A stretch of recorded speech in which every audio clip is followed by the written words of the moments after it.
Welcome to the stage, some Deacon!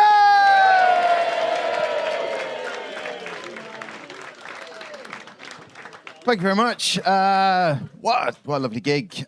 Just trying to see where my brother is, actually. He was out drinking a lot today with his girlfriend, just seeing if they were...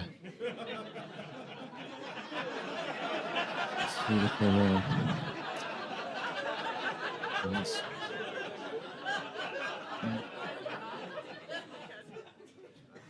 Shit. Said they would be in the front. Oh well. Maybe it's the late show. Listen, what a delight to be back up in Liverpool. Love coming up to gig here. I know I'm not what, a lot of people get very annoyed for what I look like walking about in Liverpool. Some people have commented, they say, "What the fuck are you looking at, you specky twat?" Anything I want, because I got my glasses and I can see everything.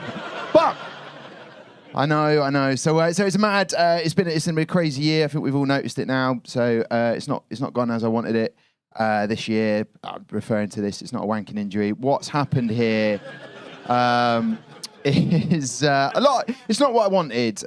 What I was in the gym, minding my own business, and the PT. One of those people who haven't quite achieved what they wanted came over to me. And it's just very quick. He hadn't got what he wanted out of life. And he's come over and sort of saying, "Oh, mate, do you want to get fit?" And I sort of shrugged it off. I was like, "I already am." And then he said, "No, do you want to get fit? Proper fit, mate?" And I was like, I don't know. And he was like, "Oh, and get into boxing." And I was like, "No, I'm not. I'm more of a lover than a fighter, right?" And he just said, "No, go on, do it." And then there was a punch bag by the side. And it was sort of just hanging off the ceiling. He went, "Go on, hit it." And I was like, I don't want to. And then he said, "Right, I don't want to. I'm enjoying this step machine." And that's what I came out for. Just, could do it at home, but it's not the same, is it? Because this one goes on forever, as long as but at your house, you're like, "Oh, fucking hell, down again." So just... So I said to him, I don't want to. And then he let in. But when I looked at the punching bag, it was doing that, like it was swaying a bit, like, "You fucking want some?" Like that. So, "Fucking want some?" I was like, "Why is it doing that?" Right? I've done nothing, right? It's just, "Fucking want some?" And he leant in and he goes, "What did it?" He said something about your mum, and I fucking lost it. When don't you speak about my mum?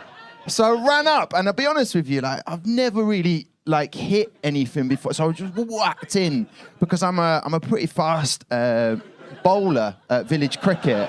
Just went in.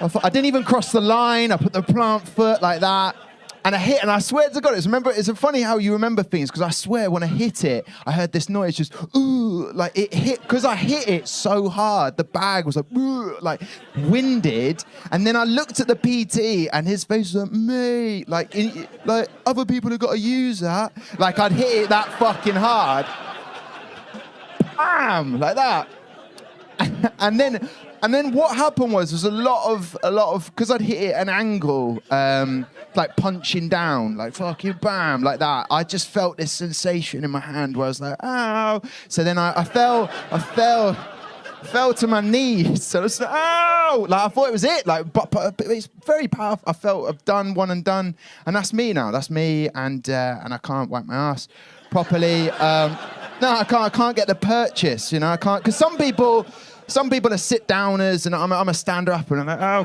I can't get the." So I told my mates, I'm like, "Oh, how have you fucked up your wrist, Tom?" And I was just, "Oh, punching a punch bag." They don't never say that. So it's a wanking injury. So anyway, it's not gone as I exactly wanted this year, but it's nice. It's nice to be traveling up and down the country, chatting to people, because for a little while, this didn't exist, didn't it? This beautiful thing where we could all be packed in, watching a comedy show, because for a little while, the only comedy you could be part of, especially as a comedian, was drive-in comedy shows. I don't know if you had any of those. Massive field, you got in your car, you drove your family up, you stayed in your car because you weren't allowed out because of COVID, and you just had to stay in your car, and the comedians would be on the stage saying things, and then you would tune your radio in of your car so you could hear what was being said in the microphone, and at the end of every punchline you would hear nothing, right? So you would just... It was the most bizarre time of my life. So I'm pacing around, I'd tell a joke, and then there would be silence. And then they told the people in the cars, like, hey, listen, you got to let the comedians know you're enjoying it. So they started to just flash their headlights. Imagine that. It's just at the end of a punchline. Yeah, like it. Yeah, don't stop now. Like one giant dogging event. Yeah. I'm almost there. Like, weird. Or they could honk their horn, right? They could just honk their horn at the end, so you get to the punchline, And I felt like there was a lot of pressure on the driver who's taken everyone down, because at the end of the punchline, they have to be like, oh, did you enjoy that, Steve? You enjoy that, Sal? Everyone? Just 2. 1, 2. So I'm pacing around on stage, being flashed at by these cars. And then I told a story, right, about this particular posh gig I'd done down south. And basically a guy stuck his head, sort of hand up in the air, middle of the gig. And he said, excuse me, jester. And it stopped the gig, right? And I was like, is everything all right? I was like, no, it's not jester. Listen, you were telling a story about posting an envelope, and it's not an envelope, is it? It's an envelope. It's a French word. I'd like it pronounced properly.